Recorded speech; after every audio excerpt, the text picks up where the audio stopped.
kita membaca Al-Quran dan secara sengaja kita tidak mengamalkan tajwid saat membaca Al-Quran, maka bisa dikatakan kita berdosa.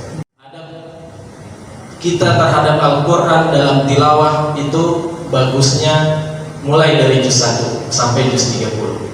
Dan kita tidak bisa mentafsir ayat itu secara serampangan ya, karena kita bukan mufassir. Di dalam sholat termasuk kita harus mengedepankan adab dalam membaca. Dalam satu surah, kalau mau motong Ya. depan sama belakang boleh? Ya.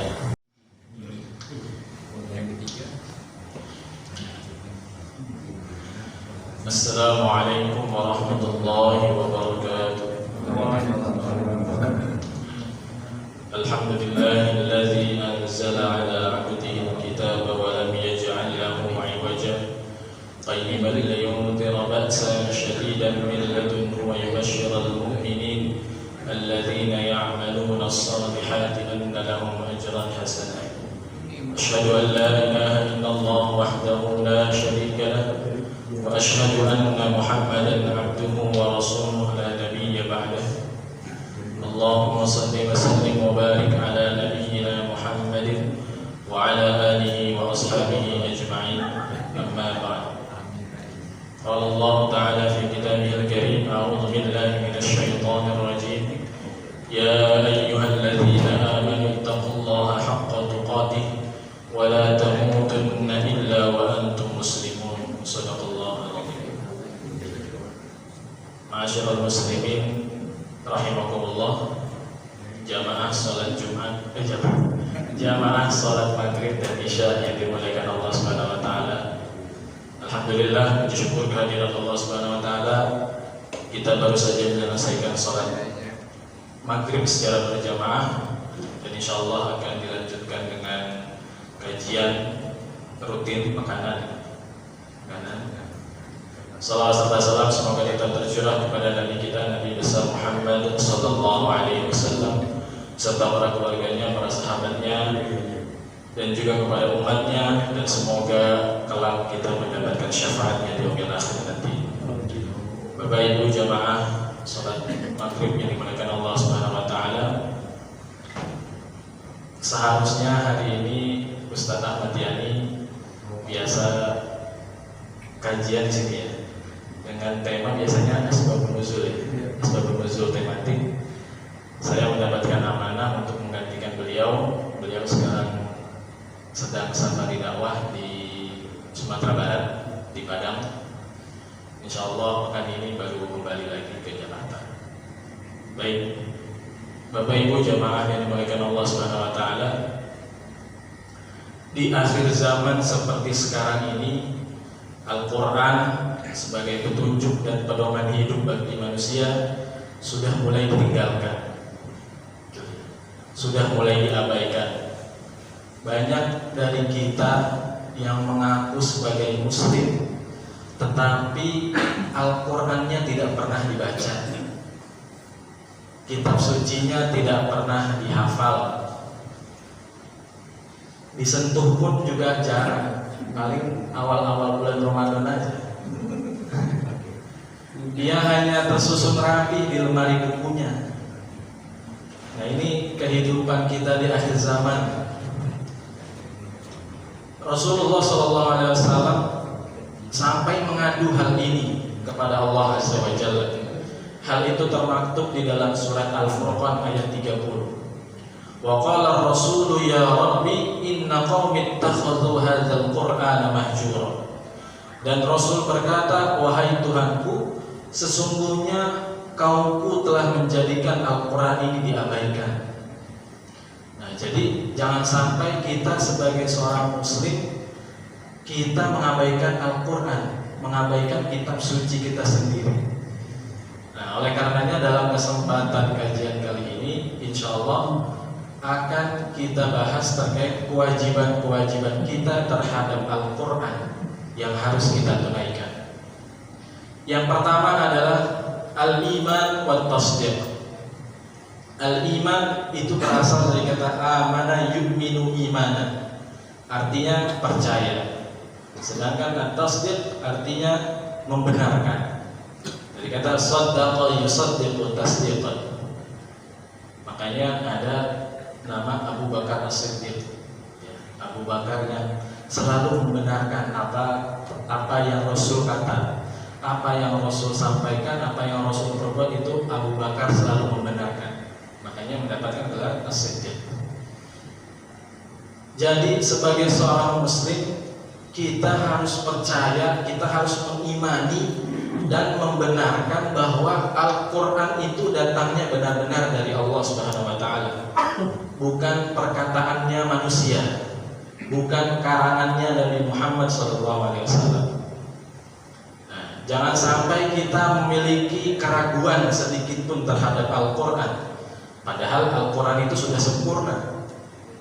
Di dalam surat Al-Baqarah ayat 2, Allah Subhanahu wa taala berfirman, "Dzalikal kitabu la raiba fihi hudal lil muttaqin." Inilah Al-Qur'an, inilah Alkitab yang tidak ada keraguan padanya, petunjuk bagi orang-orang yang bertakwa. Nah, jadi jangan sampai kita memiliki keraguan sedikit pun terhadap Al-Qur'an. Al-Qur'an ini tidak hanya diyakini oleh kaum muslimin saja. Al-Qur'an juga diyakini oleh orang kafir. Dialah Walid bin Al-Mughirah, seorang tokoh kafir Quraisy yang terkemuka, yang mana dia harus mengakui secara jujur bahwa Al-Quran ini bukan perkataannya Nabi Muhammad. Karena ketika itu kaum kafir Quraisy sangat meyakini Al-Quran ini buatan Muhammad ini. Nah, sedangkan Walid, seorang tokoh kafir Quraisy, dia mengatakan secara jujur di depan para tokoh kafir Quraisy yang lain, Al-Quran ini bukan karangannya Nabi Muhammad. Al-Quran ini benar firman Allah, benar perkataan Allah. Tetapi walaupun Walid sampai akhir hayatnya tetap pada kekafirannya, itu tidak bisa menutupi bahwa ia telah mengatakan secara jujur bahwa Al-Quran itu merupakan wahyu dari Allah Subhanahu wa Ta'ala. Nah, sejatinya seorang muslim, kita yang memiliki kitab suci Al-Quran, keyakinan kita terhadap Al-Quran itu harus lebih jauh kokoh daripada Walid bin Al-Mughirah. Jangan sampai kita memiliki keraguan sedikit pun. Oleh karenanya, kejujuran kita, keyakinan kita terhadap Al-Quran itu harus jauh lebih kokoh.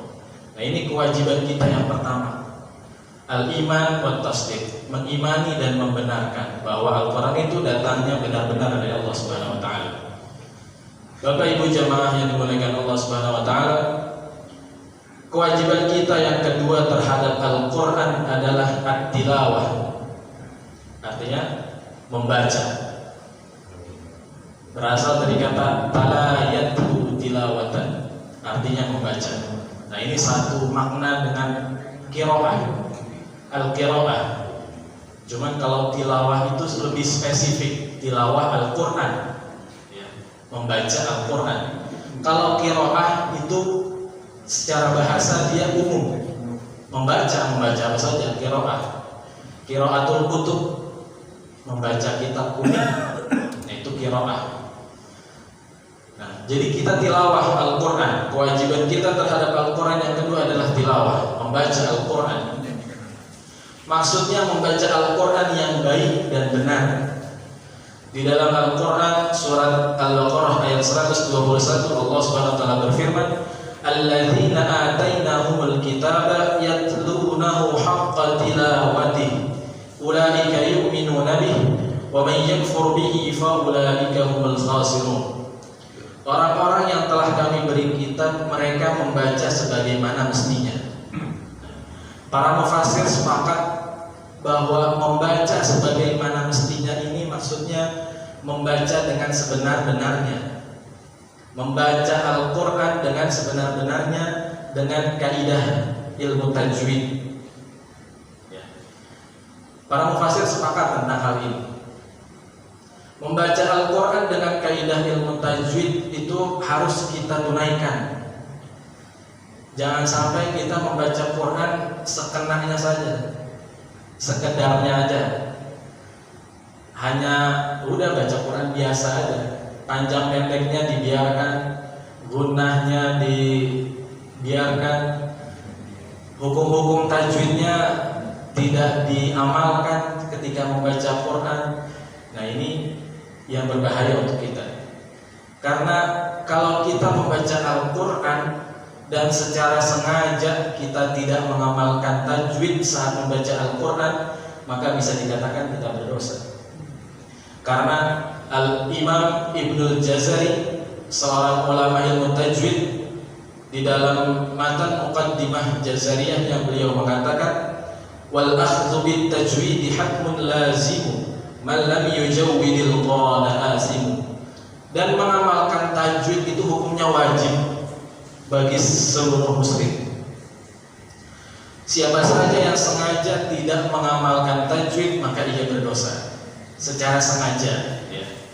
Tetapi kalau seorang muslim sudah belajar, sudah ada usaha untuk mau membaca Al-Quran yang baik dan benar, nah itu malah mendapatkan pahala dua. Allah memberikan pahala dua kepada orang yang sudah berusaha belajar tajwid, belajar Al-Quran, membaca Al-Quran yang baik dan benar, dia mendapatkan dua pahala. Tetapi kalau secara sengaja dia membaca Al-Quran tidak dengan ilmu tajwid secara sengaja, maka dia dikatakan berdosa. Lalu kenapa bisa dikatakan berdosa? Di dalam bait selanjutnya beliau mengatakan, li'annahu bihil ilahu anzala wa hakadha minhu ilaina wasala. Karena bersama dengan tajwid Allah menurunkan Al-Quran dan cara membacanya. Jadi Allah menurunkan Al-Quran melalui malaikat Jibril itu sudah dengan tajwid dan cara membacanya. Lihat wahakadha minhu ilaina wasala, serta bersama dengan tajwid pula Al-Quran dan cara membacanya itu sampai kepada kita. Nah, dari guru-guru kita itu sampai kepada kita cara membaca Al-Quran yang baik dan benar, tajwid. Jadi kita harus belajar ilmu tajwid. Ilmu tajwid itu ilmu memperbagus bacaan Al-Quran, bukan memperindah, ya. Memperbagus bacaan Al-Quran. Beda dengan ilmu nazam, beda dengan ilmu langgam, ya. Ilmu nada gitu. Nah, jadi kita harus mempelajari ilmu tajwid. Ilmu tajwid itu nomor satu, yang paling didahulukan nomor satu. Kalau ilmu nazam kayak ilmu nada-nada seperti itu dalam Al-Quran kan kita juga sebenarnya diperintahkan untuk memperindah, ya, memperindah lantunan bacaan Al-Quran. Tetapi yang perlu diperhatikan, sangat perlu diperhatikan itu ilmu tajwidnya. Nomor satu, kalau kata guru saya, ilmu tajwid itu nomor satu. Ilmu nazam itu nomor 18 lah, nomor 20 lah. 1 sampai 19 ilmu tajwid. Tajwid, makharijul hurufnya, sifat-sifat hurufnya, dan lain sebagainya. Makharijul huruf juga penting untuk kita pelajari. Tempat-tempat keluarnya huruf. Tempat keluarnya huruf itu ada 17 yang ada di dalam mulut kita ini. Itu ada 17 tempat keluarnya huruf.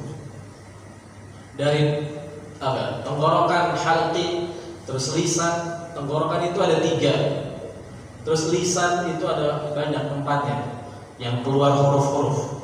Lalu ujung lisan, ujung lidah ya maksudnya.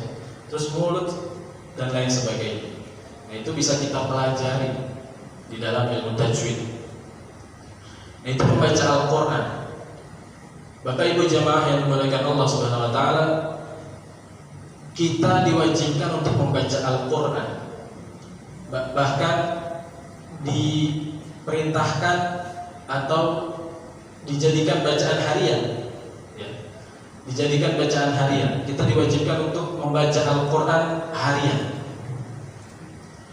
Karena Allah menilainya sebagai ibadah. bagi para pembaca Al-Quran. Dan Allah memberikan pahala kepada para pembaca Al-Quran itu dihitungnya bukan per ayat, dihitungnya bukan per surat, tetapi Allah memberikan pahala kepada para pembaca Al-Quran dihitungnya per huruf. Di dalam hadis Rasulullah SAW bersabda, "Man qara'a harfan min kitabillah falahu bihi hasanah, wal hasanatu bi'ashri amsalihha. La aqulu alif lamun harfun, walakin alifun harfun, wa lamun harfun, wa mimun harfun." Siapa saja yang membaca Al-Quran maka dia mendapatkan satu kebaikan, dan satu kebaikan itu dilipat gandakan menjadi 10 kebaikan. Aku tidak mengatakan alif lam mim itu satu huruf, tetapi alif satu huruf, lam satu huruf, dan mim satu huruf. Nah, ini merupakan keutamaan yang besar. Amalannya ringan, membaca Al-Quran ringan, termasuk ringan, tetapi keutamaannya besar. Apalagi kalau kita bacanya nanti, kita membaca Al-Quran di bulan Ramadan, itu Allah lipat gandakan lagi. Nah, ini membaca Al-Quran, kita diwajibkan untuk membaca Al-Quran. Keutamaan yang lain dengan kita membaca Al-Quran, maka kelak di yaumil akhir nanti akan mendapatkan syafaat. Sebagaimana hadis disebutkan, "Iqra'ul Qur'an fa innahu ya'ti yaumal qiyamah syafi'an li ashabihi." Bacalah Al-Quran sebab ia akan datang pada hari kiamat memberikan syafaat untuk para pembacanya, untuk para pembacanya. Nah, jadi baca Quran. Sesibuk apapun kita dalam ikhtiar mencari nafkah, bacalah Al-Quran. Jangan sampai hari ini terlewat tanpa membaca Al-Quran. Nah, makanya ada gerakan namanya one day one juz, 1 hari 1 juz. Gerakan membaca Al-Quran 1 hari 1 juz. Nah, jadi kalau 1 hari 1 juz itu dalam sebulan itu bisa khatam. Karena 1 juz itu 20 halaman, atau disebutnya 10 muka 10 lembar. Nah, kalau kita mau memulai gerakan ini 1 hari 1 juz, setiap habis sholat kita baca 2 halaman. 2 halaman.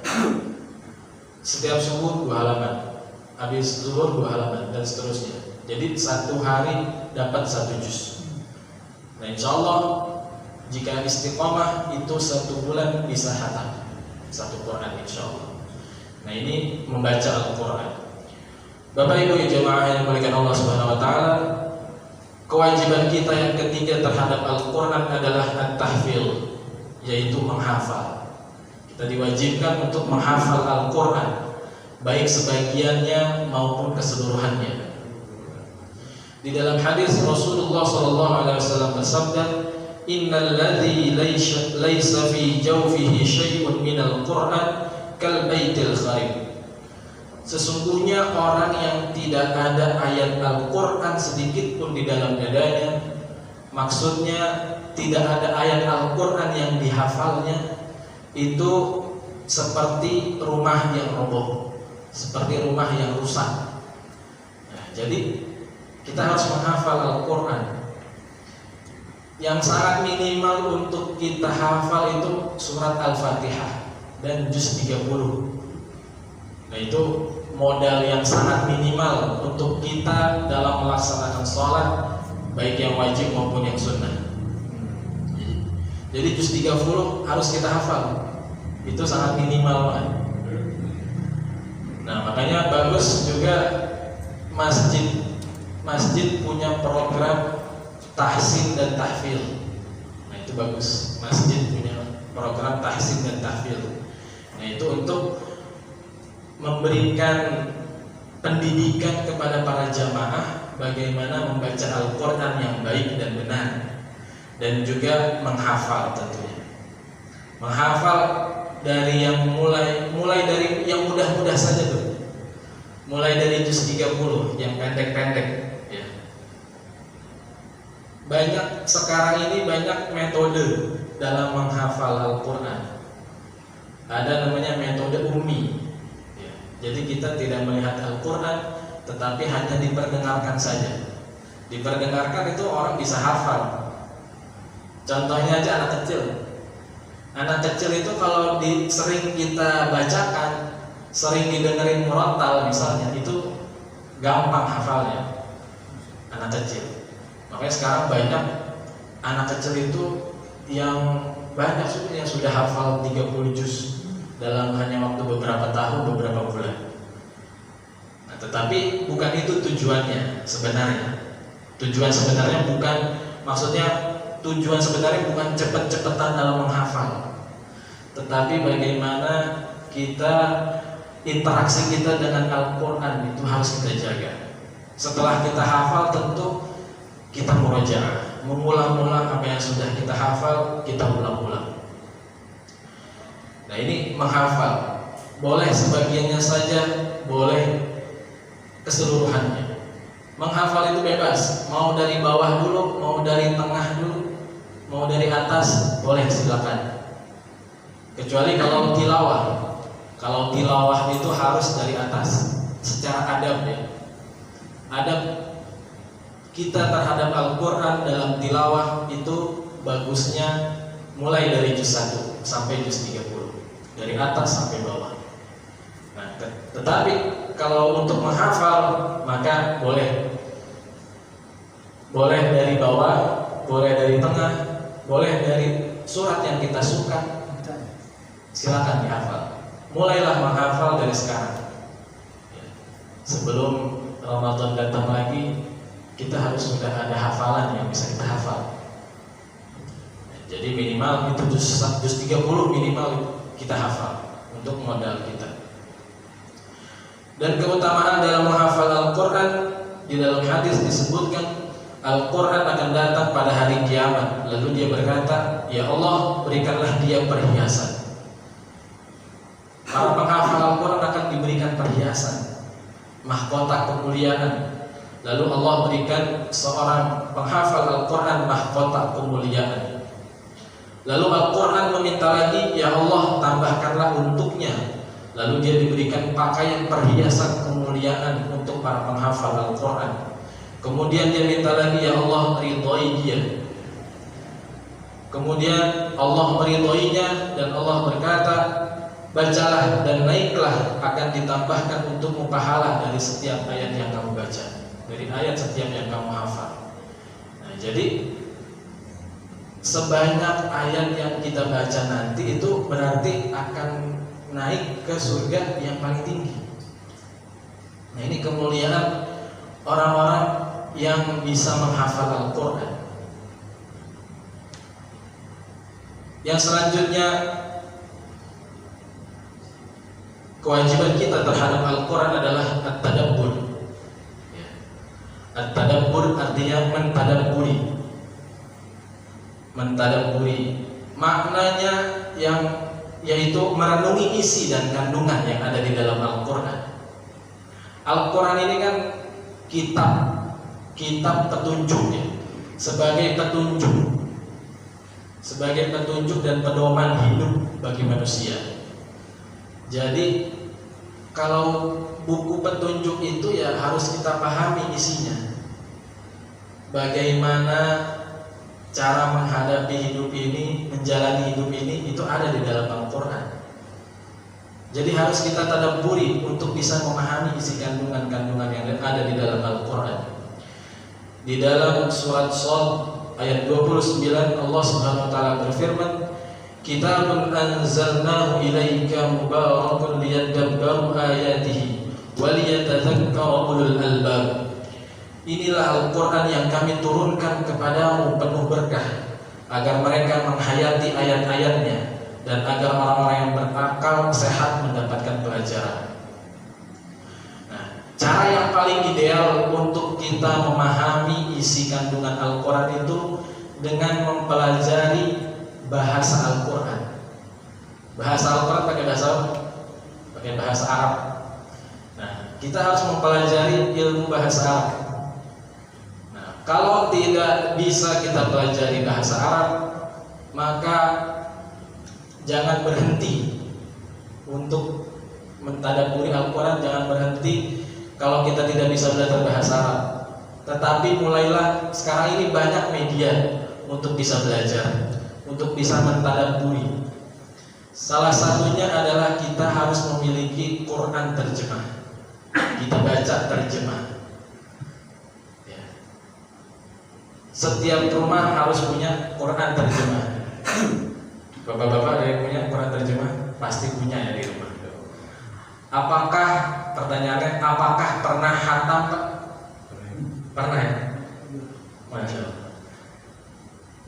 Jadi ditanya, kalau kita ditanya apakah sering khatam Al-Quran, sering ya, insya Allah sering.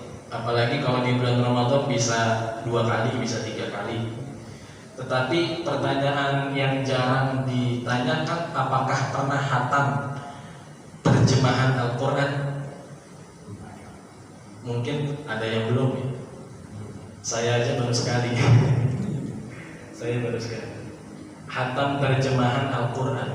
Nah, itu penting untuk kita baca, karena dengan kita mengetahui terjemah, minimal baca terjemah Al-Quran, maka kita bisa tahu maksud ayat ini apa ya.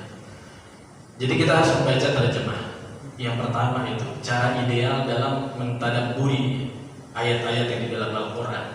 Yang kedua adalah membaca buku-buku tafsir. Sekarang ini banyak sudah cetakan buku-buku tafsir yang sudah diterjemahkan ke bahasa Indonesia.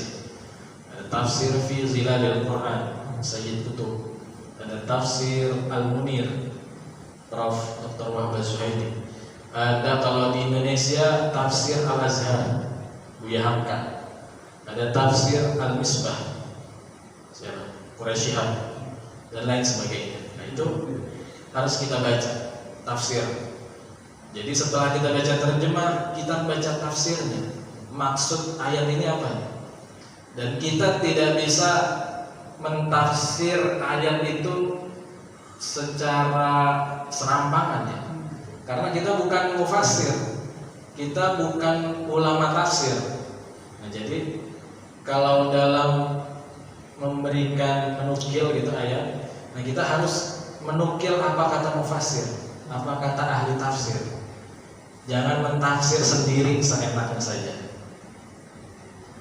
Nah, jadi itu membaca tafsir, lalu mengikuti kajian-kajian yang di dalamnya mengkaji Al-Quran, seperti yang rutin ya dilakukan, termasuk kajian apa yang oleh satu ini, kajian asbabun nuzul ya. Nah, itu termasuk dalam memahami ayat. Ayat itu kan ada sebab-sebab turunnya. Sebab turunnya itu dikaji melalui kajian asbabun nuzul. Nah, itu yang bisa kita lakukan dalam mentadabburi ayat-ayat Al-Quran. Bapak Ibu jemaah yang dimuliakan Allah Subhanahu wa taala, yang kelima kewajiban terhadap Al-Quran adalah at-ta'lim, mempelajarinya. Ilmu yang mendasar untuk kita pelajari itu yang tadi kita sebutkan, ilmu tajwid. Itu modal untuk kita dalam membaca Al-Quran yang baik dan benar. Banyak ilmu-ilmu Quran yang bisa kita pelajari. Semakin kita pelajari ilmu Al-Quran, maka semakin banyak ilmu yang bisa kita ambil, yang bisa kita peroleh dalam mempelajari ulumul Quran, ilmu-ilmu Al-Quran. Nah, tadi ada ilmu tajwid, ilmu tafsir, ilmu tahsin, ilmu tahfil, ilmu qiraah, dan lain sebagainya. Itu bisa kita pelajari baik dari kajian-kajian maupun dari media-media yang ada. Orang-orang yang mempelajari Al-Quran maka akan turun sakinah, ketentraman dan rahmat kepadanya.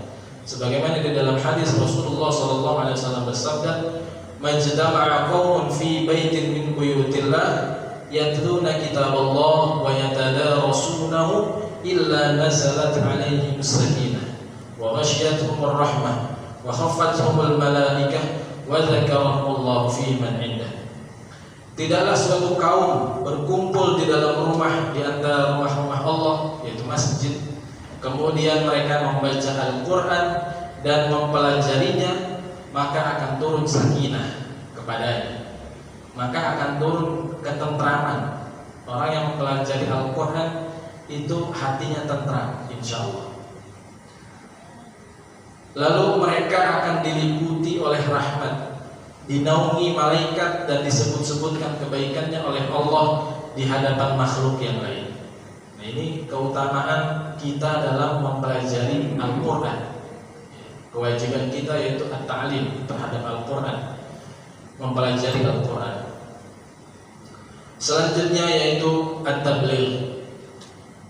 Kewajiban kita yang keenam terhadap Al-Quran yang harus kita tunaikan adalah at-tabligh. Artinya adalah menyampaikan. Kita wajib untuk menyampaikannya kembali kepada orang lain. Setelah kita membaca, menghafal, mempelajari, mentadabburi, maka kita wajib untuk menyampaikannya kepada orang lain, walaupun hanya satu ayat. Ballighu anni walau ayat. Sampaikanlah walau hanya satu ayat. Hanya satu ayat yang bisa kita kuasai, yang kita tadabburi, yang kita sudah kuasai secara benar, maka kita wajib untuk menyampaikannya kepada orang lain. Minimal kepada lingkungan yang terdekat, kepada istri kita, anak-anak kita, tetangga kita, dan lain sebagainya. Nah, jadi kita harus menyampaikannya kembali, mendakwahkannya kembali kepada orang lain, mengajarkannya kembali. Apa yang kita ketahui harus kita sampaikan lagi. Jangan hanya disimpan. Ilmu yang kita dapat dari kajian misalnya, itu harus kita sampaikan lagi. Setiap Jumat kita selalu menghadiri sholat Jumat. Nah, sholat Jumat itu kan ada isi ya, ada isi. Dan sholat Jumat kaum wanita itu tidak bisa menghadiri. Jarang yang masjid yang bisa dihadiri oleh kaum wanita. Nah, ini juga bagus kalau isi dari khutbah Jumat itu disampaikan lagi ke istri. Nah, udah pernah nyobain belum? Jadi apa yang disampaikan khotib tadi, misalnya hari Jumat disampaikan khotib, kita sampaikan lagi ke istri, misalnya ke anak. Nah, ini belajar untuk kita menyampaikannya kembali kepada orang lain, minimal kepada yang terdekat hubungannya dengan kita. Nah, itu at-tabligh. Rasulullah SAW bersabda, khairukum man ta'allama al-Qur'ana wa 'allama. Sebaik-baik kalian adalah yang mempelajari Al-Quran dan mengajarkannya. Jadi orang yang mempelajari Al-Quran kemudian mengajarkannya kembali, kita termasuk sebaik-baik orang, sesuai dengan hadis yang disampaikan oleh Rasulullah SAW. Kewajiban yang terakhir adalah at-tatbiq, yaitu mengamalkan apa yang sudah kita ketahui, apa yang sudah kita ajarkan, maka kita harus mengamalkan, harus kita aplikasikan, yang harus kita aplikasikan di dalam kehidupan kita sehari-hari. Kita tahu meminum minuman khamar itu haram, maka jauhi. Kita tahu zina itu haram, maka jauhi. Wala taqrabuz zina, jangan didekati, jauhi. Nah, jadi hukum-hukum yang ada di dalam Al-Quran itu kita pelajari dan itu bisa kita aplikasikan di dalam kehidupan kita sehari-hari. Nah, jadi menerapkan, mengamalkan, mengaplikasikan ilmu-ilmu yang ada di dalam Al-Quran di dalam kehidupan kita sehari-hari. Nah, Bapak Ibu jemaah yang dimuliakan Allah Subhanahu wa taala, inilah beberapa kewajiban. Seminimal-minimal tadi ada 7 kewajiban kita yang harus kita tunaikan terhadap Al-Quran. Momentum menuju bulan Ramadan, bulan di mana diturunkannya Al-Quran, kita harus terus meningkatkan interaksi kita kepada Al-Quran, harus mencintai Al-Quran, harus dekat dengan Al-Quran, agar kita bisa memahami isi kandungan yang ada di dalam Al-Quran. Dan kita juga harus terus berusaha bagaimana membaca Al-Quran yang baik dan benar. Bagaimana membaca Al-Quran yang baik dan benar. Nah, itu harus kita usahakan, sehingga interaksi kita terhadap Al-Quran akan terus meningkat. Dan nanti ketika bulan Ramadan tiba, kita sudah siap dalam menghadapi bulan Ramadan dengan Al-Quran, insya Allah. Ini yang dapat saya sampaikan. Ada yang mau bertanya? Silakan.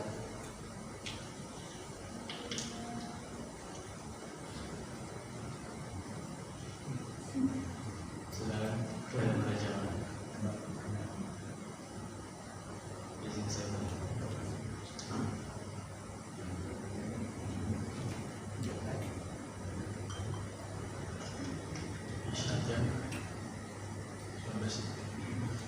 Ya, ada yang mau bertanya? Silakan.